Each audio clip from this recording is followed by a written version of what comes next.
Hello guys, അപ്പം നമ്മളിന്ന് നോക്കാൻ വേണ്ടി പോകുന്നത് ഡീമൺ സ്ലേയർ എന്ന് പറയുന്ന ഒരു ആനിമി സീരീസ് ആണ്. ഇത് വളരെ ചെറിയൊരു ആനിമി സീരീസ് ആണ്. ഓരോ സീസണിലും വളരെ കുറച്ച് മാത്രം എപ്പിസോഡുകൾ മാത്രമേ ഉള്ളൂ.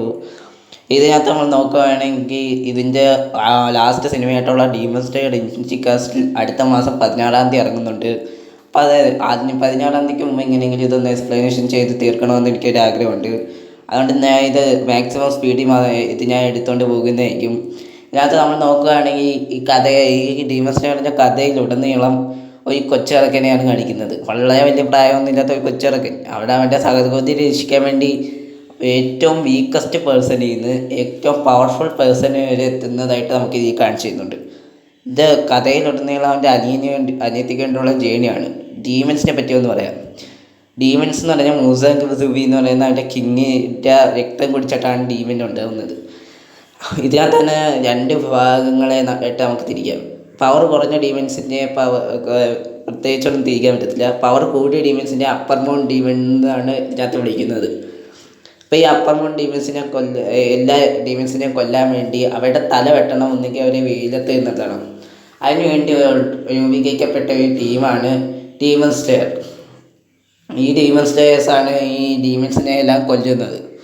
ഡീമൺ സ്ലേയേഴ്സിന് ഉപയോഗിക്കുന്ന ഒരു ടെക്നിക്കാണ് ബ്രീത്തിങ് ടെക്നിക്ക്. അത് പലതരത്തിലുണ്ട്. അതൊക്കെ നമുക്ക് കഥയിലുടനീളം കാണാനും കഴിയുന്നതാണ്.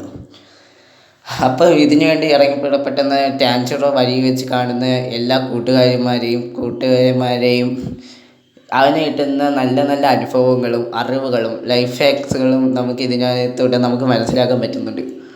അപ്പം നമ്മൾ ഇതിലൂടെ കുറേയധികം കാര്യങ്ങൾ നമ്മൾ ജീവിതത്തിലേക്ക് ഉൾക്കൊള്ളുന്നുണ്ട്. അതിനകത്ത് ഞാൻ ഓരോ സന്ദർഭങ്ങളിലും അത് എന്തൊക്കെയാണെന്ന് നിങ്ങൾക്ക് പറഞ്ഞു തന്നേക്കും. അടുത്ത നമ്മൾ വീഡിയോയിലോട്ട് വന്നു കഴിഞ്ഞപ്പോൾ നിങ്ങൾ എൻ്റെ ചാനൽ മറക്കാതെ സബ്സ്ക്രൈബ് ചെയ്ത് ബെല്ലൈക്കൺ ഇത് ലൈക്ക് അടിച്ച് ഷെയർ ചെയ്യുക. നമുക്ക് എപ്പിസോഡ് 1 പോവാം. എപ്പിസോഡ് 1 തുടക്കത്തിൽ ഒരു പെൺകുട്ടിയെ ചുമന്നുകൊണ്ട് ഒരുത്ത് ഓടുന്നതായിട്ടാണ് കാണിക്കുന്നത് കാട്ടിലൂടെ. ആ ഒരു കൊച്ചിറക്ക് ഓടിക്കൊണ്ടിരിക്കുമെന്ന് തന്നെ പറയുന്നുണ്ട്. ഞാൻ നിന്നെ ഹോസ്പിറ്റലിലെത്തും, നീ ഇന്നെ ഞാൻ രക്ഷിക്കും എന്നും പറഞ്ഞുകൊണ്ട് അവൻ കരഞ്ഞുകൊണ്ട് വിഷമിച്ചോട്ടൊക്കെ വന്നു പോകുന്നത്. പിന്നെ ഫ്ലാഷ് ബാക്കാണ് കാണിക്കുന്നത്. കാട്ടിൻ്റെ നടുക്കി ഒരു കൊച്ചിറക്കൻ, അവൻ്റെ പേരാണ് ടാൻജിറോ. ചാർക്കോൾ വിറ്റാണ് ജീവിക്കുന്നത് അവൻ്റെ ഫാമിലി. അവൻ്റെ അച്ഛൻ മരിച്ചതിന് ശേഷം അവനുള്ളത് അവൻ്റെ കുടുംബം എന്ന് പറയുന്നത് അവൻ്റെ അമ്മയും 3 സഹോദരങ്ങളുമാണ്. ദിവസം അവൻ കാട്ടിൽ പോയതിനു ശേഷം മരം വെട്ടിക്കൊണ്ടുവന്ന് ചാർക്കോൾ ഉണ്ടാക്കിയതിന് ശേഷം സിറ്റി കൊണ്ടുവന്ന് വിൽക്കുന്നതാണ് അവൻ്റെ ജോലി.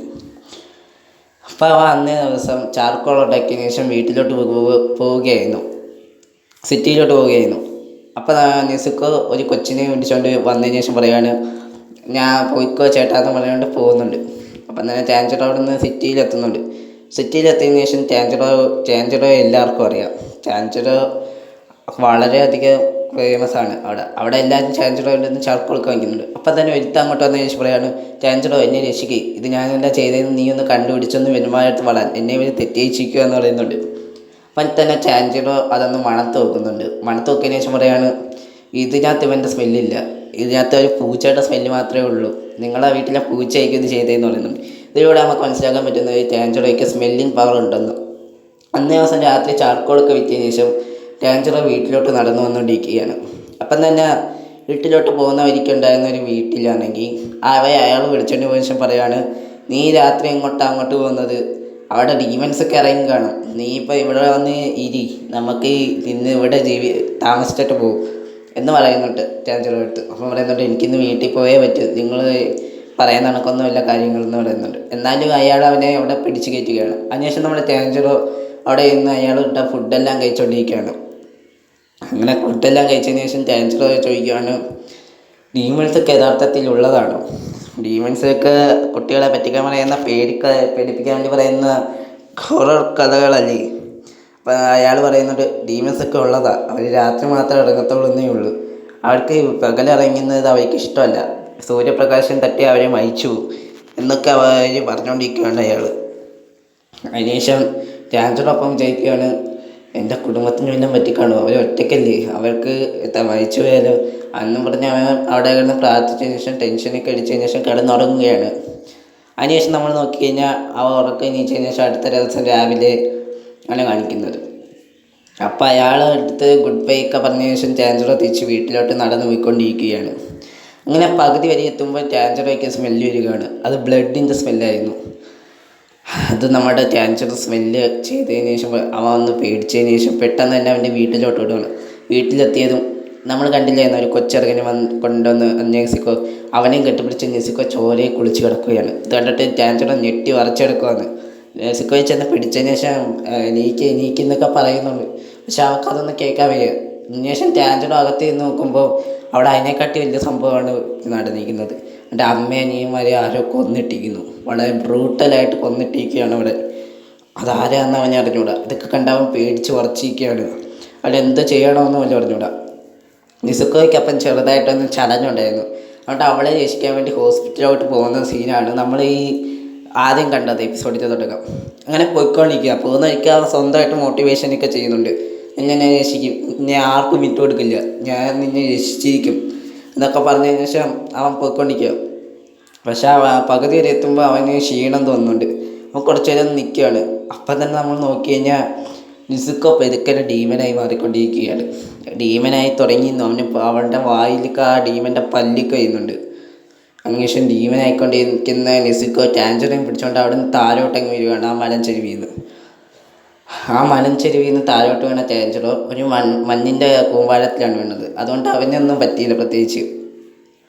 അതിനുശേഷം നമ്മൾ നോക്കുകയാണെങ്കിൽ നിസുക്കോ അവിടെ നിന്ന് പെതുക്കനെ ആ ഡീമനായി മാറിക്കൊണ്ടിരിക്കുകയായിരുന്നു. അതിന് ശേഷം ടാൻജറോ പേടിച്ചതിന് ശേഷം ചെന്ന് നോക്കിയിട്ട് നിസുക്കോ നിനക്കൊന്നും പറ്റിയില്ലല്ലോ. അപ്പം തന്നെ നമ്മുടെ നിസുക്കോ ഡീമനായതിനു ശേഷം അവനെ ദേഷിച്ച് നോക്കുകയാണ്. എന്നിട്ട് നമ്മുടെ നിസുക്കോ ടാൻജറോ അറ്റാക്ക് ചെയ്യാൻ വേണ്ടി ചെല്ലുകയാണ്. അപ്പോൾ അവൻ്റെ ഒരു മരം വെട്ടുന്ന കോടാലുണ്ടായിരുന്നു, അതെടുത്ത് അവളെ വായിലോട്ട് വെച്ച് കൊടുക്കുകയാണ്. എന്നിട്ട് ടാൻജറോ പറയാൻ തുടങ്ങുകയാണ്, നീ ഒന്നും ചെയ്യില്ല നിസുക്കോ, നീ അല്ല നമ്മുടെ കുടുംബത്തെ കൊന്നതെന്ന് എനിക്കറിയാം, നിനക്ക് അതിനെ സഹായിക്കില്ല, നിനക്ക് അത്ര ഇഷ്ടമായിരുന്നില്ല നമ്മുടെ കുടുംബത്തെ, എനിക്കറിയാം നീ നല്ലൊരു കുട്ടിയാണ്, നീ നല്ല ഇത് മാത്രമേ ചെയ്തിട്ടുള്ളൂ, ആ കുട്ടിയെ നീ രക്ഷിക്കാൻ വേണ്ടിയാണ് അവളെ മണ്ടേ കിടന്നതെന്ന് എനിക്ക് മനസ്സിലായി, നീ അതുകൊണ്ട് എന്നെ വെറുതെ വിടി നിസുക്കോ, നീ നല്ലൊരു കുട്ടിയാണ് നിസുക്കോ എന്നൊക്കെ പറഞ്ഞുകൊണ്ടിരിക്കുകയാണ് ടാൻജറോ. എന്നിട്ട് കരയുകയാണ്. അപ്പം തന്നെ നമ്മൾ നോക്കി കഴിഞ്ഞാൽ ദൂരെ നിന്ന് ആരോ വരുന്ന ഒരു ശബ്ദം നമുക്ക് കേൾക്കാൻ പറ്റുന്നുണ്ട്. അപ്പം നമ്മൾ നോക്കി കഴിഞ്ഞാൽ അവിടെ നിസുക്കോയ്ക്ക് ചെറുതായിട്ട് ഇമോഷണലൊക്കെ വന്നതിന് ശേഷം കരയാൻ തുടങ്ങിയിരിക്കുന്നു. അപ്പോൾ ടാൻജറോയും നിസുക്കോയും ഒരുമിച്ചിരുന്ന് കരഞ്ഞുകൊണ്ടിരിക്കുകയാണ് അവിടെ കിടന്ന്. അവൻ പറയുന്നുണ്ട്, ഞാൻ നിന്നെ രക്ഷിക്കും, എന്ത് ചെയ്തിട്ടാണെന്നെങ്കിലും രക്ഷിക്കും എന്ന് പറയുന്നുണ്ട്. അപ്പം തന്നെ അവിടോട്ട് യുദ്ധം വന്നതിന് ശേഷം ചാടി വന്നതിന് ശേഷം നിസുക്കോയെ അറ്റാക്ക് ചെയ്യുകയാണ്. അപ്പോൾ നമ്മൾ നോക്കി കഴിഞ്ഞാൽ നിസുക്കോ അറ്റാക്ക് ചെയ്യുന്നതിന് മുമ്പ് തന്നെ ടാൻജറോ ജസ്റ്റ് മിസ്സിന് രക്ഷിക്കുകയാണ്. ആ അറ്റാക്ക് അവൻ്റെ തലമുടിയാണ് പോകുന്നത് ചെറുതായിട്ടൊന്ന്. അതിനുശേഷം നമ്മുടെ ടാൻജറോ നോക്കുവാണ്, ഇവനാര്, ഇപ്പം ഇവിടെ നിന്നാണ് വന്നതെന്നൊക്കെ നോക്കുന്നുണ്ട്. അപ്പോൾ അവൻ്റെ വാളിനകത്ത് നോക്കിയാൽ ഡീമൺ സ്ലെയർ കോർപ്പ് എന്ന് എഴുതി വെച്ചിട്ടുണ്ട്. അപ്പോൾ അവന് മനസ്സിലാവുന്നുണ്ട് ഇത് ഡീമനെ കൊല്ലാൻ വേണ്ടി വന്ന ഡീമൺ സ്ലെയർ ആണ്. ഇവനെ നമ്മൾ എടുത്ത് നോക്കുകയാണെങ്കിൽ ഇവൻ്റെ പേരാണ് ജിയോ ടെൻറ്റോ, അങ്ങനെ വലിയ എന്തോ പേരാണ്. നമുക്കിവനെ ചുരുക്കി ജിയോ എന്ന് വിളിക്കാം. നമ്മുടെ ജിയോ അപ്പം വന്നതിന് ശേഷം പറയാണ്, നമ്മുടെ ടാൻജറയെ നോക്കിയതിന് ശേഷം പറയാണ്, ഇവനെ ഒന്നും ചെയ്യില്ലേ എന്ന് പറഞ്ഞുകൊണ്ട് അവൾ എന്തോ ചെയ്യണമെന്ന് അറിയാൻ വയ്യ. അതിനുശേഷം ജിയോ നോക്കുകയാണെങ്കിൽ അവിടെ നിന്നതിന് ശേഷം നോക്കിക്കൊണ്ടിരിക്കുകയാണ് ഇവർ. അപ്പോൾ നമ്മുടെ ടാൻജറോ പറയാണ്, ഇവരെ ഒന്നും ചെയ്യലും, ഞാൻ ഇവളെ രക്ഷിക്കും എന്ന് പറയുന്നുണ്ട്. എന്നിട്ട് അവളെ പുറത്ത് കയറി കിടക്കുകയാണ്. നോക്കുകയാണെങ്കിൽ ജിയോയുടെ കൈ ഇരിക്കുന്നത് നിസുക്കോ, അവൻ്റെ കയ്യിൽ നിന്ന് പൊക്കിയെടുത്തുകൊണ്ട് ജിയോയുടെ കൈ ഇരിക്കുകയാണ് നിസുക്കോ. ജിയോ എന്നിട്ട് പറയാണ്, നീ എന്തോത്തിലാണ് ഇവളെ സംരക്ഷിക്കാൻ നോക്കുന്നത്, ഇവള് നിൻ്റെ അനിയത്തി, എൻ്റെ ബന്ധുക്കാരൊന്നും അല്ലല്ലോ, നീ ഇവളൊരു ഡീമനല്ലേ എന്ന് വയ്ക്കുന്നുണ്ട്. അപ്പം തന്നെ ടാൻജറോ പറയുന്നുണ്ട്, അതെൻ്റെ അനിയത്തിയാണ്, അവളെ ഒന്നും ചെയ്യരുതെന്ന് പറയുന്നുണ്ട്. അപ്പം പറയുന്നുണ്ട്, ഇത് നിനക്ക് മുമ്പ് അനിയത്തിയായിരിക്കും, പക്ഷേ ഇവളിപ്പോൾ ഒരു ഡീമനാണെന്ന് പറയുന്നുണ്ട്. അപ്പം തന്നെ നമ്മുടെ ടാൻജറോ അവിടെ എന്ന് പറയാണ്, ഇല്ല, അവളിതുവരെ ഡീമനായിട്ടില്ല ഫുള്ളായിട്ടും, അവളെപ്പോഴും പകുതി മനുഷ്യനാണ്, അവളെ ഒന്നും ചെയ്യരുത് എന്ന് പറയുന്നുണ്ട്. അതിനുശേഷം നമ്മുടെ ജിയോ ആണെങ്കിൽ തൻ്റെ വാളെടുത്തതിന് ശേഷം നിസുക്കോയെ കൊല്ലാൻ വേണ്ടി പോവുകയാണ്. അപ്പം തന്നെ ടാൻജറോ അവിടെ താഴ്ന്ന് അപേക്ഷിക്കുകയാണ്, അവളെ ഒന്നും ചെയ്യല്ലേ എന്ന് പറഞ്ഞുകൊണ്ട്. അപ്പം തന്നെ നമ്മൾ ജിയോ ദേഷ്യം വരികയാണ് ജിയോയ്ക്ക്. ഇവള് നാളെ നിന്നെ കൊന്നില്ലെന്ന് എന്താ കുഴപ്പ്, ഇവളെ കൊല്ലാൻ വരെ സാധ്യതയുണ്ട്, നീ ഇവളെ ഇപ്പം കൊല്ലാൻ സമ്മതിക്കുകയാണെങ്കിൽ നിൻ്റെ ജീവനെങ്കിലും സേഫായിരിക്കും, അല്ലെങ്കിൽ ഇവള് നാളെ മറ്റുള്ളവരെയും കൂടെ കൊല്ലാൻ സാധ്യതയുണ്ട് എന്നൊക്കെ പറയുന്നുണ്ട്. ജിയോ അവിടെ കിടന്ന് നല്ലറി വിളിച്ച് പറയുകയാണ്. ജിയോ പറയുന്നത് കേട്ടിട്ട് ടാൻജറോ ഒന്നും കൂടെ പറയാണ്, അവളെ ഒന്ന് ചെയ്ത്. അപ്പം തന്നെ ജിയോ നിസുക്കോയെ കൊല്ലാൻ വേണ്ടി തയ്യാറായിരുന്നു. നിസുക്കോയുടെ നേരെ നെഞ്ചത്തോട്ട് വാളം കുത്തി ഇറക്കുവാണ് ജിയോ, ഒന്നും ആലോചിക്കാതെ. ഇതിൻ്റെ ശേഷം ടാൻജറോയ്ക്ക് ദേഷ്യം വന്നതിന് ശേഷം ഒരു കല്ലെടുത്തങ്ങ് എറിയുന്നുണ്ട്. അതാണെങ്കിൽ ജിയോ ഒറ്റ തട്ടിനങ്ങ് മാറ്റുകയും ചെയ്യുന്നുണ്ട്. അതിനുശേഷം നമ്മൾ നോക്കുകയാണെങ്കിൽ ടാഞ്ചറ തൻ്റെ കോടാലി എടുത്തുകൊണ്ട് അവിടെ നിന്ന് ചുറ്റിക്കറങ്ങിയൊക്കെ വരുന്നുണ്ട്. ചുറ്റിയും കറങ്ങിയൊക്കെ വന്നതിന് ശേഷം അവനെ വെട്ടാൻ വേണ്ടി വരികയാണ്. ജിയോ അവനെ അടിച്ചങ്ങിടുകയാണ് തറയിൽ. അപ്പം നോക്കിക്കഴിഞ്ഞാൽ നമ്മുടെ ജിയോയെ അത്ഭുതപ്പെടുത്തിക്കൊണ്ട് അവിടെ ഒരു കാര്യം നടക്കുകയാണ്. ആ ടാഞ്ചറയുടെ കൈ അവിടെ കോടാലി ഇല്ലായിരുന്നു. കോടാലി അവിടെ പോയെന്ന് ചിന്തിച്ചുകൊണ്ടിരിക്കുകയാണ് ജിയോ അവിടെ. നോക്കുകയാണെങ്കിൽ ജിയോയുടെ നേരെ ആ കോടാലി തെറിച്ച് വരുന്നു. ജിയോ ഒരു നിമിഷം ഒന്ന് ടെൻഷനായി. ഇതെങ്ങനെ അവനെ കൊണ്ട് പറ്റി, ഇതെങ്ങനെ അവിടെ കൂടെ അവൻ വീഴ്ത്തി. അവൻ എന്നെ ഡൈവേർട്ട് ചെയ്തായിരുന്നു. അവളെ ഓടി വന്നതിന് ശേഷം കോടാലി എടുത്ത് എറിഞ്ഞതിന് ശേഷം അവൻ എന്നെ കോടാലി കൊണ്ട് വെട്ടാൻ വേണ്ടി വരുന്നതൊക്കെ ആക്ഷൻ കാണിച്ചു. എന്നിട്ട് ഞാൻ അവനെ അടിച്ചിടുമെന്ന് അറിയായിരുന്നു. എന്നിട്ട് അവൻ എന്ന് പറഞ്ഞുകൊണ്ട് ജിയോ ചിന്തിച്ചുകൊണ്ടിരിക്കുകയാണ്. അപ്പം തന്നെ നിസ്കോ അവനെ ചവിട്ടിയിട്ടതിന് ശേഷം ടാഞ്ചറോ അടുത്തോട്ട് പോവാണ്. ഒരു നിമിഷം ജിയോ ഒന്ന് പേടിക്കുന്നുണ്ട്, ടാഞ്ചറ അവൻ എന്തെങ്കിലും ചെയ്യുമോ എന്ന് ഓർത്ത്. അതിനുശേഷം നിസ്കോ പറയാണ് അവിടെ ചെന്ന് ഇരിക്കുകയാണ് പ്രൊട്ടക്ഷനായിട്ട്. അവിടെ ഒന്നും ചെയ്യാൻ പറ്റത്തില്ല എന്നുള്ള രീതിയിൽ. അതിനുശേഷം ജിയോ അറ്റാക്ക് ചെയ്യാൻ വേണ്ടി നിസ്കോ അങ്ങോട്ട് ചെല്ലുകയാണ്. പക്ഷെ ജിയോ നിസ്കോയുടെ ഓരോ അറ്റാക്കിൽ നിന്നും വിദഗ്ധമായിട്ട് തന്നെ രക്ഷപ്പെടുന്നുണ്ട് അവിടെ നിന്ന്. അതിനുശേഷം നമ്മൾ നോക്കുകയാണെങ്കിൽ ജിയോ ആയിട്ടുള്ള ഈ ഫൈറ്റൊക്കെ കഴിഞ്ഞതിന് ശേഷം അവിടെ ജിയോ തന്നെ ഇവരെ അങ്ങ് ബോധക്കെടുത്തി അങ്ങ് ഇടുന്നുണ്ട്.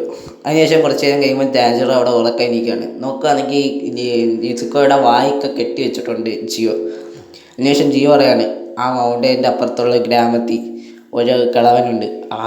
അയാളൊരു മാസ്റ്ററാണ്. അയാളടുത്ത് ചെന്നാൽ നിനക്ക് നിൻ്റെ അനിയത്തെ രക്ഷിക്കാനുള്ള വഴി കിട്ടും. ജിയോ പറഞ്ഞതെന്ന് പറഞ്ഞാൽ മതി, നീ ഇപ്പം തന്നെ അവിടേക്ക് പോയേക്ക് എന്ന് പറഞ്ഞതിന് ശേഷം ജിയോ അവിടുന്ന് പോവുകയാണ്. അതിനുശേഷം ടാഞ്ചറോ പറയാണ് അവിടെ ഒരു വീട്ടിൽ കയറിയതിന് ശേഷം വല്ലതും മരപ്പെട്ടി വല്ലതും ഉണ്ടോ എന്ന് നോക്കുന്നുണ്ട്. എന്നിട്ട് മരപ്പെട്ടി കണ്ടുപിടിച്ചതിന് ശേഷം അതിനകത്ത് കയറാൻ വേണ്ടി നിസ്കോ എടുത്ത് പറയാണ്.